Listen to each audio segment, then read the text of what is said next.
So welcome back guys. कैसे हो आप सभी लोग? होपफुली आप सभी लोग बढ़िया हो गए। तो आप सब लोग यहाँ तक आए हो तो इसका मतलब तो ये है कि आपकी फटी पड़ी है, बिल्कुल चिथड़े चिथड़े उड़ चुके हैं भाई। कैसे पढ़े मैन्युफैक्चरिंग प्रोसेस, इतना सारा सिलेबस है और एंड टर्म आ गया। देखते देखते पूरा सिलेबस, पूरा सेमेस्टर ख़त्म हो चुका है हमारा। तो बकवास नहीं करेंगे और आपके सारे कैसे पढ़ना है, क्या पढ़ना है, स्टेप बाय स्टेप पूरे गाइडेंस से कोशिश करूँगा कि 10 मिनट में आपको दे दूँ। सबसे पहले अगर मैं होता आपकी जगह और मुझे पढ़ना स्टार्ट करना होता तो मैं क्या करता, पहले पीवाईक्यूज़ खोलता। एक साइड पे सारे पीवाईक्यूज़ रहते और मैं एक पेज लेता, अपने पेज को 4 पार्ट में डिवाइड करता। ये यूनिट 1 के लिए है, ये 2 के लिए, 3, ये 4, ठीक है। अब मैं एक पीवाईक्यू खोलता अपने फ़ोन में ऑब्वियसली, और ये मेरी एक शीट है। उसमें इस तरह से होता है क्वेश्चन 1, 2, 3, 4, 5। ये क्वेश्चन 1 मिक्स्ड होता है 2-2 मार्क्स के। क्वेश्चन 1 में फर्स्ट यूनिट, ये सेकंड यूनिट के, थर्ड यूनिट का, फोर्थ यूनिट का। अब मैं अपने क्वेश्चन पेपर जितने भी मेरे पास पीवाईक्यू पड़े हैं 4-5 साल के, उनको गो थ्रू करता। यूनिट 1 के क्वेश्चन जो मुझे इंपॉर्टेंट लग रहे हैं वो यहाँ लिखता जाता, फिर सेकंड यहाँ लिखता, थर्ड यहाँ, फोर्थ यहाँ। फिर अगला पीवाईक्यू खोलता, उसके जो जो यूनिट 1 के इंपॉर्टेंट है वो यहाँ लिखता, 2 के यहाँ लिखता, 4 के यहाँ लिखता। और अगर मुझे और थोड़ी अपनी सिलेबस के बारे में नॉलेज है, मुझे पता है कि ये इस कैटेगरी के अंदर आता है, तो कैटेगरी वालों को एक साथ रखता। क्यों रखता वो आगे समझ में आ जाएगा।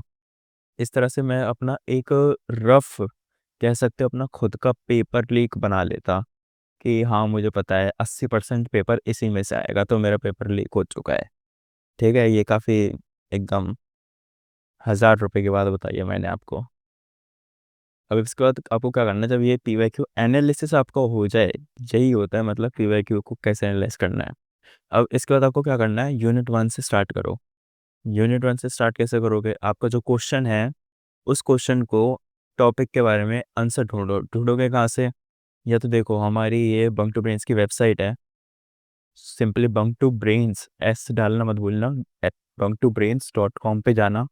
यहाँ पे अपना लॉगिन कर लेना, मैंने लॉगिन करा हुआ है, तो यहाँ पे लॉग आउट का बटन आ रहा है। अपनी ब्रांच लो, सेमेस्टर लो, गेट स्टार्टेड करो, यहाँ पे सिलेबस मिल जाएंगे। फॉर एग्जांपल मैन्युफैक्चरिंग प्रोसेस में जाओ, यहाँ पे यूनिट 1, 2, 3, 4 जितने भी हमारे यूट्यूब नोट्स हैं वो सारे मिल जाएंगे यहाँ पे।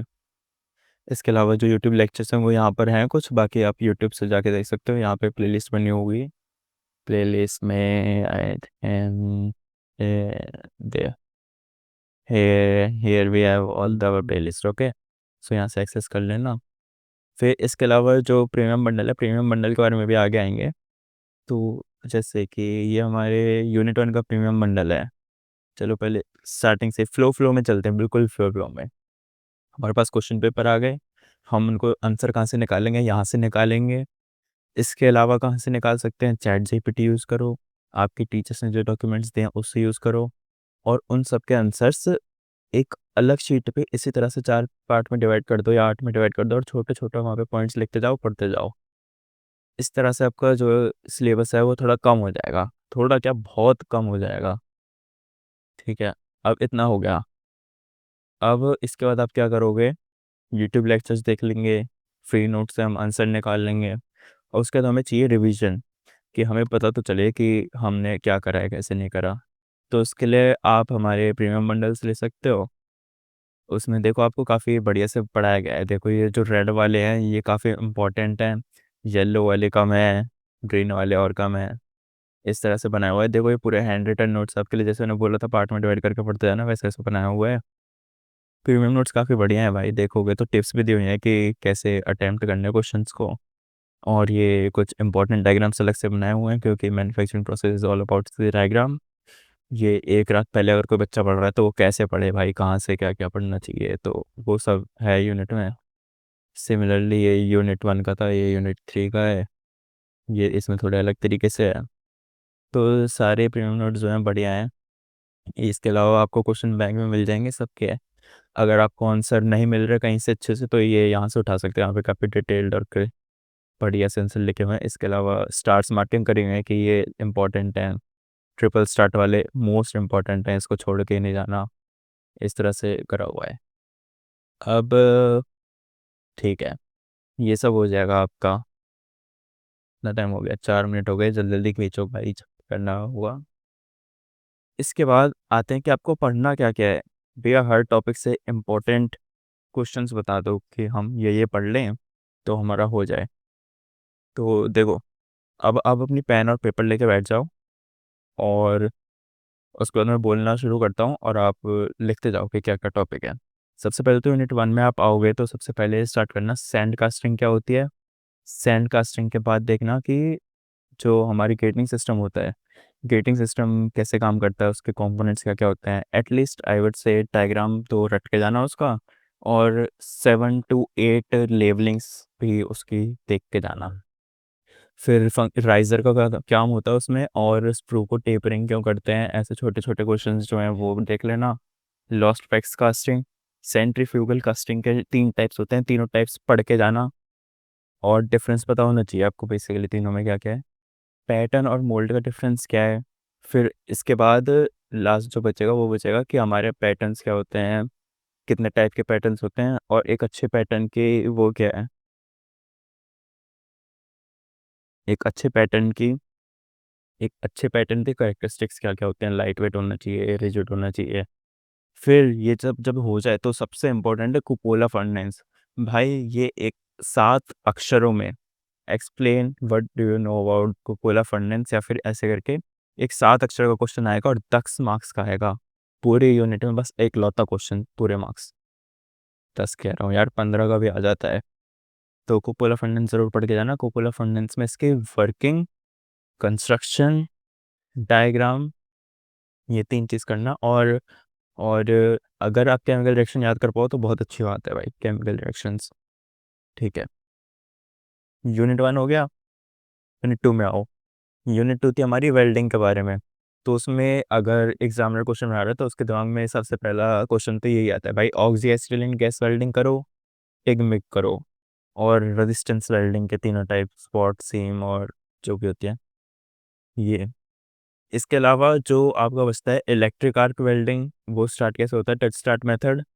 और सबमर्ज वेल्डिंग वैसे आता नहीं है, पर पढ़ के जाना भाई, ज़्यादा मुश्किल नहीं है, वो हो जाएगा। उसके अलावा है हमारे जो इलेक्ट्रिक आर्क वेल्डिंग होती है हमारी जितनी भी, उसमें हम टेक्निक्स यूज़ करते हैं, लेफ्ट वर्ड, फॉरवर्ड। डीसीपी और डीसीएनपी क्या होता है, ये बहुत इंपॉर्टेंट है, बहुत इंपॉर्टेंट है, ये बहुत ज़्यादा आता है पेपरों में। फिर और इसमें इतना ही है। फ्लक्स देख लेना, फ्लक्स और फिलर का यूज़ क्या होता है, और हम किस वेल्डिंग में हम कंज्यूमेबल इलेक्ट्रोड यूज़ करते हैं, किस में शील्डेड इलेक्ट्रोड यूज़ करते हैं, ये की पॉइंट्स हैं, ये भी पढ़ लेना। तो अब हम आ जाते हैं अपने यूनिट 3 पर। लिख देते हैं भाई, बहुत टाइम से कुछ लिखा नहीं आता, तुम भी सेम स्क्रीन देख के बोर हो गए। ओके, लो थोड़ी चित्रकारी भी कर देता हूँ। ओके, हाँ। तो यूनिट 3 हमारी थी फॉर्जिंग। फॉर्जिंग में आप देखना रिक्रिस्टलाइजेशन क्या होता है, वो डेफिनेशन आ जाती है 2 मार्क्स में। उसके बाद फॉर्जिंग की डिफाइन देखना, और फॉर्जिंग और वेल्डिंग में क्या डिफरेंस होता है ये देख लेना।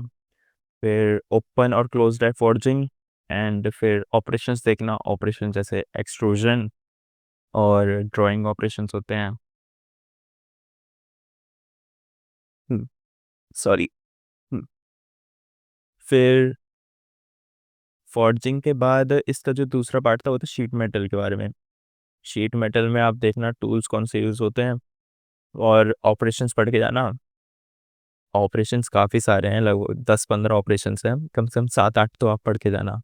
ऑपरेशंस वही जैसे punching, dying, perforating, lancing, slitting, वो सारे ऑपरेशंस।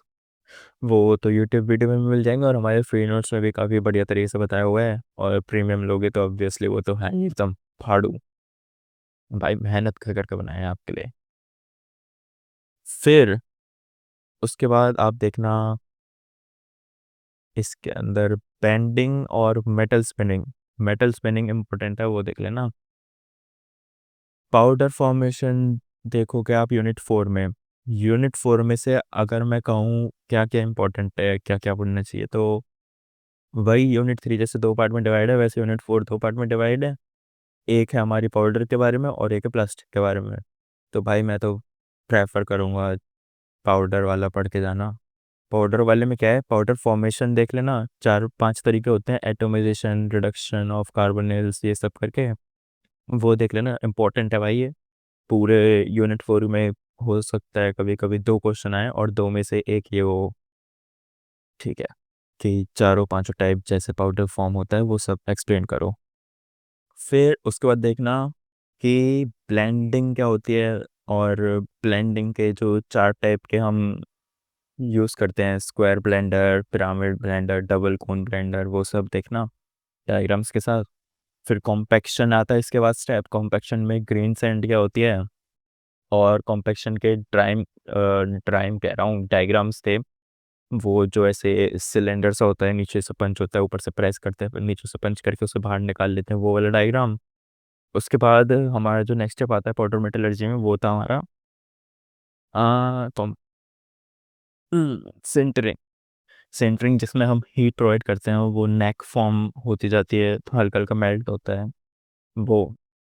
और उसमें काफ़ी अच्छा एक डायग्राम है, वो भी मिल जाएगा हमारे बम टू ब्रेन्स की वेबसाइट पे जाके देख लेना, ठीक है। और देखो इतना सही है, अगर इतना करोगे तो भी यूनिट 4 से काम चल जाएगा। फिर उसके बाद आता है हमारा प्लास्टिक। प्लास्टिक के अंदर देखना प्लास्टिक होता क्या है। ये एक अम्ब्रेला टर्म के अंदर आता है पॉलीमर्स के अंदर, जिसने हमारे यूट्यूब लेक्चर्स देखा है उसे पता होगा।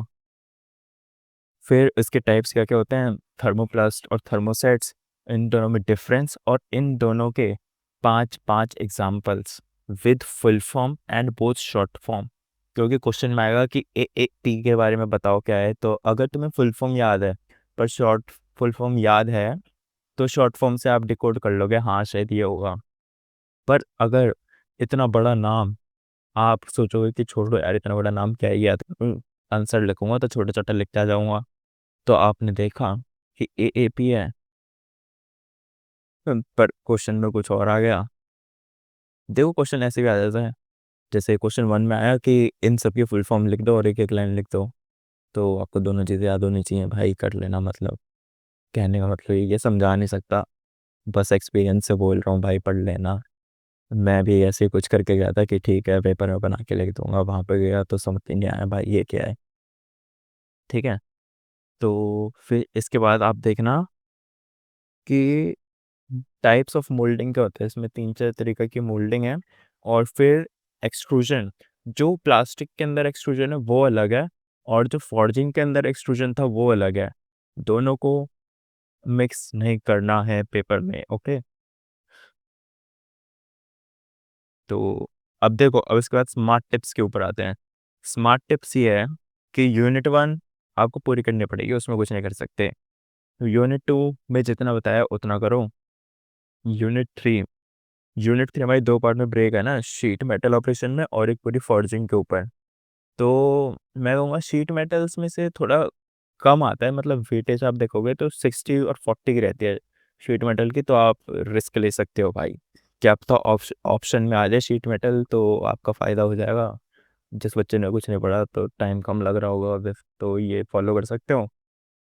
इसके बाद यूनिट 4 में प्लास्टिक और वो पाउडर मेटलर्जी।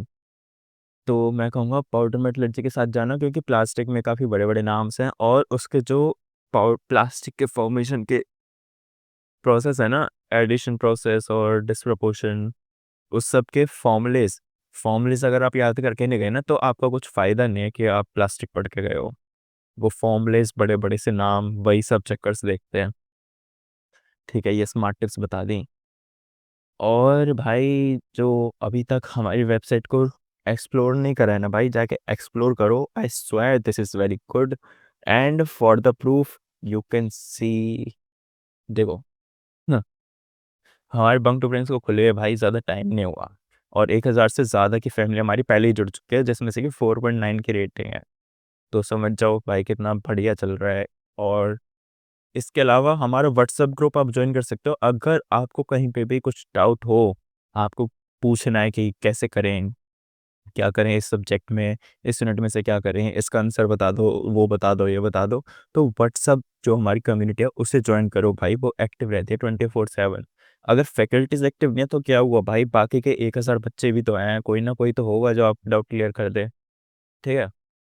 तो दैट्स ऑल, बढ़िया से प्रिपेयर करना। और देखो डायग्राम, हर क्वेश्चन में डायग्राम बना के आना है, चाहे क्वेश्चन में बोला हो चाहे ना बोला हो, क्योंकि फॉर एग्जांपल मान लो आपने 5 मार्क्स का आंसर लिखा, बढ़िया से इतना बड़ा आंसर लिखा पर उसमें डायग्राम नहीं है, तो चेकर को ये मिल जाता है कि हाँ, बच्चे ने डायग्राम नहीं बनाया तो मार्क्स काट सकते हैं हम इसका 1, ठीक है?